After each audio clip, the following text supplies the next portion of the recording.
Bienvenue à toutes et à toutes et bienvenue pour le deuxième épisode du podcast Atmosphère. Comme je dis, un podcast 100% chrétien où là, on partage la parole de Dieu, on parle de Jésus-Christ et on lui rend toute la gloire. Et donc en gros là, pour cet épisode-là, j'ai décidé de parler d'un sujet qui me tient extrêmement à cœur, que j'aime énormément, qui a quelque chose qui a complètement transformé ma vie depuis que je l'ai rencontré, que je l'ai découvert. Cette chose-là, c'est le Saint-Esprit. Et en tant que chrétien, je sais que on n'a pas la connaissance de ce qui est le Saint-Esprit. Et en fait, aujourd'hui, j'ai envie d'éclairer un peu tous ceux qui sont intéressés par ce sujet-là, afin d'éclairer les zones d'ombre, afin de donner un peu plus de précision sur la personne du Saint-Esprit. Et bon, pour commencer, ce que on va rentrer dans le vif du sujet, vous connaissez, c'est du succulent, c'est de la bonne parole ce soir, inspiré par le Saint-Esprit, comme d'habitude. Et le Saint-Esprit, qui est le Saint-Esprit? Le Saint-Esprit, c'est la troisième personne de la Trinité qui vient après le Père et le Fils. On dit le Père, le Fils et le Saint-Esprit. Toujours dans cet ordre-là. Et le Saint-Esprit, en fait, est une personne de cette Trinité-là. Il est aussi Dieu. Vous savez, la première fois qu'on mentionne le Saint-Esprit, c'est dans Genèse 1, verset 2, où on dit l'Esprit de Dieu se mouvait au-dessus des abîmes. Et l'Esprit de Dieu mentionne en fait le Saint-Esprit. Et donc le Saint-Esprit, ce n'est pas que dans le Nouveau Testament qu'on le voit. Il est mentionné dès le commencement, dès la création, car c'est lui qui était là au début. Il était là en train de se mouvoir autour des eaux, autant voilà, d'assister à la création de l'univers et de toutes choses. Donc, comme je dis, donc, déjà juste pour un peu refaire pour un peu remettre les pendules à l'heure, parce que je sais que beaucoup de personnes ne connaissent pas. Notre Dieu dans la chrétienté, notre Dieu est composé de trois personnes. C'est un seul Dieu, mais sous trois angles différents. Parce que souvent, les gens vont dire, vous croyez en plusieurs dieux et tout. Non, non, c'est pas plusieurs dieux. On parle bien d'un seul Dieu, qui est Dieu le Père, le Très-Haut, lui qui est assis dans les cieux, qui contrôle tout, qui est tout au-dessus. Dieu le Fils, Jésus, qui est la chair, qui est la parole, faite chair, venu sur terre.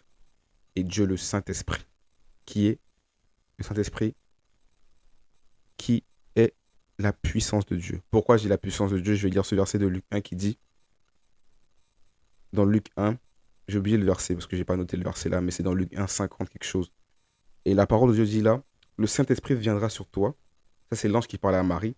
Et la puissance du Très-Haut te couvrira de son ombre.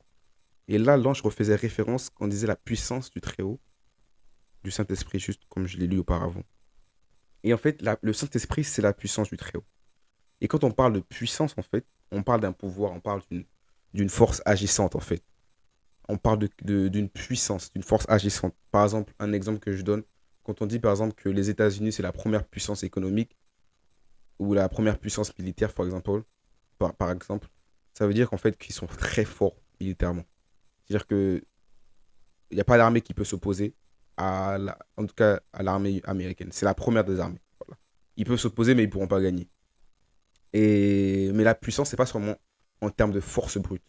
Parce qu'on peut parler aussi de puissance économique. Et je donne l'exemple, par exemple, des États-Unis. Première puissance économique, ça ne veut pas dire qu'ils vont se battre avec leur économie, mais ça veut dire qu'en fait, en termes d'économie, c'est celle qui a, en termes de pouvoir d'achat, en termes de tout ce qui est économique, tout ce qui est GDP, tout ce genre de choses-là, ils sont au-dessus. Dans le pouvoir d'achat, le revenu par habitant, tout cela, c'est eux qui sont au-dessus, sont les plus consommateurs, les producteurs, on parle aussi de production. Quand on parle d'économie, c'est pas seulement du côté consommation, mais aussi de production. Moi, j'ai pas envie de faire un coup d'économie actuellement là, mais en tout cas, juste pour donner un petit aperçu. Et donc, c'est ça, quand on parle de puissance, c'est le Saint-Esprit. Le Père se manifeste sur terre par le Saint-Esprit. Pourquoi Dieu n'est pas venu en même temps et il n'a pas lui-même fécondé Marie? Non. Il a envoyé son Saint-Esprit parce qu'en fait, le Saint-Esprit, c'est la puissance par laquelle il agit en fait sur la terre. Et donc, c'est ce que je veux faire comprendre en fait. Et quand on parle du coup, comme je disais, de puissance, c'est pas seulement une puissance destructive, mais c'est aussi une puissance, ça peut être dans tous les termes. Tu vois. Faut pas confondre la puissance et la force. On peut dire que la force est une puissance, mais ce n'est pas la seule puissance. L'amour aussi est une puissance, car notre Dieu est amour, comme je le dis. Et donc, yeah. Donc là, on voit en fait que dans ce passage-là, que le Saint-Esprit se pose sur Marie. Et quand il se pose sur Marie, il féconde Marie dans son fœtus, il féconde en fait un enfant qui est engendré directement du Saint-Esprit. Donc, c'est pour montrer en fait de quoi est capable le Saint-Esprit, la puissance du Saint-Esprit. Dans la Bible, elle parle d'un humain qui a été créé sans l'acte sexuel requis, donc comme ce que la science nous dit que nous avons besoin d'un homme et d'une femme pour avoir un enfant. Là, on voit qu'en fait, il n'y a pas eu besoin de ça. Mais c'est le Saint-Esprit qui est venu féconder. L'ombre du Très-Haut, la puissance du Saint-Esprit s'est reposée sur Marie. Et en fait, pourquoi en fait je spécifie ce point-là ici? C'est pour parler en fait de comment le Saint-Esprit est puissant. Et il est capable de faire ce que l'être humain n'est pas capable. Parce que jusqu'à aujourd'hui, jusqu'à preuve du contraire, il est impossible de créer un humain de chair sans le spermatozoïde et sans le fœtus. Mais cela était possible pour les hommes, mais cela est possible pour Dieu. Et de cette union-là, du Saint-Esprit et de Marie, est né euh, Jésus. Donc Jésus né du Saint-Esprit et de Marie. Donc c'est pour ça qu'on l'appelle Fils de Dieu. Pourquoi Fils de Dieu? Parce qu'il a été créé par la puissance de Dieu, par Dieu lui-même, le Saint-Esprit. Et donc, petite parenthèse ici pour ajouter, c'est pourquoi en fait aussi en tant que chrétien, la Bible dit que il nous a été donné le pouvoir de devenir enfant de Dieu. Pourquoi? On n'est pas enfant de Dieu parce que, bon, on est tous des créatures de Dieu, on a été tous créés par Dieu. Mais principalement, nous sommes enfants de Dieu parce que le Saint-Esprit, en recevant Jésus-Christ dans nos vies, par adoption, on devient par adoption fils, enfant de Dieu. Je veux dire enfant parce que le concept de fils, c'est un autre concept. Mais enfant de Dieu, que je reviendrai bien sûr dans une autre vidéo, si l'Esprit de Dieu me l'inspire. Et donc voilà. Donc pour faire comprendre que ici, comme on peut le voir, nous chrétiens, nous devenons enfants de Dieu parce que nous recevons le Saint-Esprit. Pas parce que nous croyons simplement, pas parce que genre, nous sommes seulement des créatures de Dieu que Dieu nous a créés. Tout le monde est créature de Dieu, mais tout le monde n'est pas enfant de Dieu. C'est deux choses différentes. Et celui qui est enfant de Dieu, c'est celui qui est né de nouveau, qui a reçu l'Esprit de Dieu en lui. Et moi, je suis devenu enfant de Dieu. J'ai toujours été enfant de Dieu, on va dire ça comme ça, mais vraiment enfant de Dieu, quand j'ai vraiment reçu vraiment ce baptême du Saint-Esprit, il y a 3 ans, en mai 2020. Et donc, c'est ça. C'est ça que le Saint-Esprit permet, en fait. Et en fait, donc du coup, qui est le Saint-Esprit? Quel est son rôle? Donc, dans Jean 14, verset 26, on nous parle du consolateur. On nous parle du consolateur. Le Saint-Esprit, c'est celui qui console. Il console les cœurs. C'est une de ses attributs. Quand on part dans Jean 15, verset 26, on parle de l'esprit de vérité. Celui qui conduit dans la vérité, celui qui a la vérité et qui la révèle, comme le dit Jean 16. Et il faut comprendre que c'est des aspects du Saint-Esprit. Donc c'est l'esprit de vérité, c'est aussi le consolateur. Pourquoi on parle de consolateur? Parce que c'est lui qui vient nous consoler. C'est celui qui vient nous réconforter. C'est un réconforteur. Il nous reconforte, il nous fait du bien. Si tu passes par des moments difficiles, par des moments compliqués, en tant que chrétien, ou même si tu n'es pas chrétien, mais que tu as envie d'accepter Jésus-Christ. Bien sûr, par la repentance, il faut se repentir, tout ça. L'Esprit de Dieu peut venir dans ta vie pour te reconforter de des blessures que tu as reçues dans ta vie, des traumatismes, blessures profondes, intérieures, euh, quand je parle de blessures, ça peut être toutes sortes de blessures. Par exemple, genre, si tu as eu une blessure de cœur par rapport à quelqu'un que tu as aimé ou dans ta famille ou des traumatismes que tu as vécu dans ton enfant. L'Esprit de Dieu, quand il vient dans ta vie, en fait, il opère ce travail-là. Il vient te consoler de toutes ces choses-là afin de te redonner en toi une nouvelle vie. Afin que tout ce qui t'a fatigué jusqu'à maintenant intérieurement disparaisse et que tu récupères en fait cette joie et cette envie de vivre à nouveau. Et c'est le travail qu'il a fait en moi en fait. Quand j'ai commencé à vraiment marcher avec le Saint-Esprit, il m'a tellement transformé Il m'a tellement changé intérieurement, je suis devenu une nouvelle personne parce qu'il était en moi, il a fait un travail, il m'a consolé de mes blessures. Et jusqu'au jour d'aujourd'hui, je peux le dire, j'ai pas besoin de. À part le Saint-Esprit, enfin, j'ai besoin principalement de lui dans ma vie. C'est lui qui fait tout, c'est lui qui me permet de tout. Il me permet de faire tout dans ma vie. Et donc, c'est ça, en fait, le Saint-Esprit. Il est aussi, c'est l'esprit de vérité parce que quand tu rencontres Jésus, qui est le chemin, la vérité, la vie, en fait, il faut comprendre que tu découvres la vérité, mais tu n'as pas toute la vérité. Tu commences à comprendre que, ok, Jésus, c'est la vérité. Mais tu n'as pas encore toute la vérité. Tu dois commencer à comprendre et la saisir. Et l'esprit de vérité qui conduit dans la vérité, c'est lui qui va te conduire à comprendre et à rencontrer Jésus pas à pas. Et te remplir de la vérité, t'apprendre, t'enseigner la vérité, etc., etc. Et donc, comme je disais là tout à l'heure, comment j'en le reçois? Parce que c'est bien beau tout ça, mais il faut d'abord le recevoir pour qu'il puisse faire toutes ses œuvres dans nos vies. Et j'aime beaucoup ce passage, en fait, parce qu'en fait, on a besoin du Saint-Esprit. Comme je le disais, il nous permet de vivre notre foi chrétienne, le Saint-Esprit. Sans le Saint-Esprit, on ne peut pas vivre en tant que chrétien. C'est pas possible. Donc, nous avons besoin de le recevoir.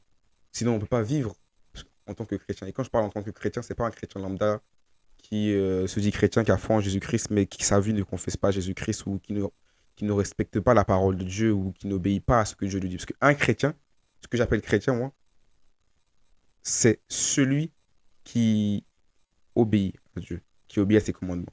Principalement, aimer Dieu de tout son cœur, de tout son être, de toute sa pensée et aimer son prochain comme soi-même.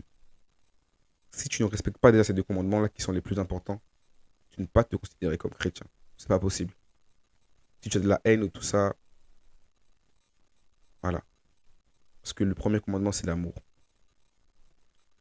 Donc, comme je disais, il est très très important, extrêmement important de le recevoir afin de vivre la vie chrétienne, car c'est l'Esprit de Dieu qui nous aide à faire ça. Et donc, comment on le reçoit? Et j'aime beaucoup ce passage de Acte 2, verset 38, où Pierre venait de recevoir le Saint-Esprit. Et il était en train de prêcher en partant de la Genèse, tout ça, et expliquer en fait pourquoi et comment Jésus est Christ et Seigneur. Et quand la foule écoutait en fait ce serment, ils lui ont demandé comment fait-on pour recevoir Jésus? Et il a dit, répentez-vous, soyez baptisés en Jésus-Christ et pour que vos péchés soient pardonnés. Donc acte 2, 38, si vous voulez aller lire et vérifier. Parce que je trouve que là, je vous parle, mais c'est toujours bon de faire ses propres recherches. Que ça, c'est la parole que je donne, mais il faut toujours soumettre l'esprit, il faut toujours soumettre les choses que vous entendez. Parce que vous ne savez pas, il y a beaucoup de faux prophètes qui se baladent dans ce monde-là, donc il faut toujours soumettre tout ce que vous entendez à la parole de Dieu et au Saint-Esprit, justement. Et comme je disais, ces étapes-là sont très importantes. Donc, comme on voit, la première étape, c'est la repentance. J'ai pas envie de faire tout un discours sur la repentance, mais la repentance, en fait, c'est se tourner de ses anciennes habitudes pour se tourner complètement à Dieu. C'est-à-dire, genre, tu changes de route et tu reviens à Dieu. La repentance, c'est retour à Dieu. C'est demander pardon à Dieu pour ce qu'on a fait avant et revenir à lui. Et quand on parle de repentance, c'est pas de demander pardon, truc, c'est de demander pardon d'un cœur sincère pour revenir complètement à lui. Ça, c'est la première étape. La deuxième étape parle du baptême en Jésus-Christ. Pour le pardon, il faut se faire baptiser. Baptiser afin de recevoir. Et c'est un acte symbolique. C'est un acte symbolique qui représente la mort en Jésus-Christ et la résurrection aussi en lui. Parce que si nous sommes morts avec lui, alors nous avons le droit à sa résurrection en lui, comme le dit Paul. Et donc, c'est vraiment des étapes qui sont très, très importantes. Et yeah. C'est ainsi qu'en fait, qu'un chrétien, du coup, reçoit en fait le Saint-Esprit. Et du coup, qu'est-ce que ce Saint-Esprit nous apporte? Comme j'ai dit, c'est la puissance de Dieu. Il peut faire beaucoup de choses, des miracles, des choses que les êtres humains ne peuvent pas. Maintenant, à nous, chrétiens, qui avons besoin de ça, j'ai dit avant, ça nous apporte déjà de pouvoir vivre notre foi chrétienne, de pouvoir marcher dans les desseins de Dieu et dans les voies de Dieu, premièrement. Ensuite, il nous apporte quoi? J'ai envie d'aborder là trois aspects, parce qu'il y a plusieurs aspects, mais trois principaux actuellement. Il y a beaucoup d'aspects du Saint-Esprit, mais je ne peux pas vraiment parler de tout. Le premier aspect, c'est notre guide. Et le deuxième aspect, c'est notre enseignant. Et le troisième aspect, je l'ai dit tout à l'heure, le consolateur. Donc, quand il est en tant que guide dans nos vies, qu'est-ce qu'il fait dans nos vies en tant que guide? Quand on dit guide, c'est quelque chose qui nous guide vers un but. On parle de guide, un guide touristique qui va te faire visiter la ville. Et donc, il est notre guide parce qu'en fait, il va nous guider dans notre vie de tous les jours. Tout ce que nous avons à faire, les décisions, les choix que nous devons prendre, c'est lui qui vient nous aider et nous conseiller. On l'appelle le conseiller. Le guide, le conseiller. Quand on parle de guide, c'est celui qui conseille. Et dans tous les choix que nous avons à faire, moi, c'est quelque chose, c'est une habitude que j'ai toujours pris. Les choix importants, comme même pas importants, parce qu'il faut toujours le même dans les petites choses que nous faisons, il faut le mettre, lui demander. Et il agit en tant que guide dans nos vies. Il agit en tant que guide, il vient, il nous parle, il nous conseille des choses, des choix. Par exemple, tu as un choix A, B, C, tu viens et tu demandes au Saint-Esprit, tu lui mets les trois choix entre ses mains-là. Tu lui demandes son assistante, c'est son aide, et tu vas sentir que l'Esprit de Dieu va te parler, il va te conseiller. Tu vas sentir une conviction en toi, en fait. Ça peut être une parole genre intérieure ou une conviction, il y a plusieurs façons par lesquelles il peut nous guider. Ou même sa parole, la parole de Dieu elle-même. Tu vas sentir que l'Esprit de Dieu parle en toi. Et donc, ouais. Et donc, c'est ça, il agit en tant que guide dans nos vies. Il est le guide. Et j'ai parlé tout à l'heure du verset de Jean 15, verset 26, qui parle, qui est l'esprit de vérité qui nous conduit dans toute la vérité. En fait, voilà une façon qui peut nous guider dans la vérité, dans la connaissance de Dieu. Il va te guider à comprendre, à connaître qui est Dieu pour toi et à te connaître toi-même. À te connaître toi-même, à te connaître qui est Dieu. Parce que plus tu connais Dieu, plus tu commences à comprendre qui tu es et ce que tu as emmené à faire. Il va te guider dans la vie de tous les jours. Il va te guider vers la destinée, vers la vie qu'il a prévue pour toi. Une vie remplie de bienfaits, de bonté, de joie, de bons plans. Il n'y a pas de meilleur plan que les plans de Dieu. Et ça, je le dis toujours. Parce que moi, je ne peux pas mentir que j'ai toujours suivi, genre, je ne peux pas dire j'ai toujours, mais en tout cas, quand je suivais et que j'obéissais à Dieu, il n'y avait que des bonnes choses qui m'arrivaient. Donc, je conseille à tout le monde, si tu hésites entre des choix, tu hésites à donner et à marcher dans ce que Dieu te demande de faire. Tu auras beau hésiter, tu auras beau te combattre, je peux te dire que ça va pas t'emmener quelque part. Ça va te ralentir en fait. Ça va te faire rentrer dans une volonté qui n'est pas forcément celle à 100% de Dieu. Et il n'y a rien de mieux que la volonté pleine, parfaite de Dieu. Et donc, il est aussi celui qui nous console. Et c'est ce que j'aime beaucoup en fait. Parce qu'en fait, il a aussi ce côté consolateur. C'est un guide, mais c'est aussi un consolateur. C'est aussi un consolateur. C'est aussi un consolateur. Pourquoi? Du genre qu'il il vient faire cette œuvre dans nos vies. La Bible dit que le Seigneur est proche de ceux qui ont le cœur brisé. Et c'est par son esprit qu'il est proche de nous. Par son esprit, il nous parle. Et quand tu te sens mal au plus bas de toi-même, l'esprit de Dieu sera toujours là. Toujours là. Il est l'ami que nous avons besoin. Le confident que nous avons toujours besoin. Il sera toujours là pour que tu puisses te confier à lui, pour qu'il puisse lui-même te conseiller, te consoler, désolé. Et c'est ce que j'ai envie de partager là. Il est le consolateur. Alors laisse-toi consoler par Dieu. Laisse-toi consoler par le Saint-Esprit. Demande. Viens devant de lui dans le lieu secret. Dis, Saint-Esprit, j'ai besoin de toi. Moi, je suis passé par des blessures, même en tant que chrétien, où vraiment, par mes propres forces, j'aurais pas pu surmonter ce genre de choses-là. Mais je venais toujours auprès du Saint-Esprit et je lui demandais, aide-moi à passer cela. Aide-moi à pardonner des blessures, vraiment qui sont là, qui reviennent Et en fait, il est là, il te donne cette consolation, il remplit ton cœur en fait de cette consolation dont tu as besoin pour aller au-delà de ça. Et je vais te parler à toi qui, sûrement tu passes par des moments difficiles, tu as vécu beaucoup de blessures. Laisse le Saint-Esprit te consoler. Demande-lui, accueille-le dans ton cœur, genre sincèrement. Demande-lui de venir opérer cette guérison-là dont tu as besoin. Parce que par la consolation, il te guérira. Et ça peut être instantané comme ça peut prendre du temps. Mais il faut lui laisser faire son travail. Et il y a certaines blessures qui sont importantes dans notre développement. C'est pas que le Seigneur ne veut pas nous guérir instantanément, mais nous avons besoin de ça pour grandir et passer à une nouvelle étape. Et il ne faut pas refuser les épreuves, il faut les accepter sometimes. Et se laisser travailler, se laisser transformer par elle. Moi, je suis une personne, je suis passé par beaucoup d'épreuves. Et maintenant, genre, quand je regarde en arrière, je rends grâce à Dieu pour ces épreuves-là. Parce qu'en fait, ils ont fait de moi l'homme que je suis devenu maintenant. Un homme rempli d'assurance, un homme rempli du Saint-Esprit, de foi, surtout. Ça crée bon, tellement de choses. Donc, sans ces épreuves-là, je serais resté l'homme que j'étais. Mais le Saint-Esprit m'a fait la grâce. Le Seigneur m'a fait passer par des épreuves. Ils n'étaient pas plaisantes sur le moment, mais maintenant, je peux que lui rendre grâce parce que ça fait de moi ce que je suis devenu maintenant. Ok. Et comme je disais, bien sûr, c'est le consolateur, c'est tout ça. Donc, il faut comprendre qu'il est possible d'entendre le Saint-Esprit. Parce que c'est par le Saint-Esprit que Dieu nous parle souvent. Même pas presque tout le temps, j'ai envie de dire. Presque tout le temps. C'est par le Saint-Esprit. Et pourquoi je dis ça? Genre, on voit dans Luc 3, verset 22, où en fait, quand Jésus se fait baptiser, il y a le Saint-Esprit qui vient descendre sur lui comme une colombe, comme une forme corporelle, comme une colombe. Et en fait, à ce moment-là, on dit que une voix se fit entendre qui dit, Tu es mon fils bien-aimé, en toi j'ai mis toute mon affection. Je ne dis pas que Jésus n'entendait pas Dieu avant, mais c'est en nous, en tant que chrétiens,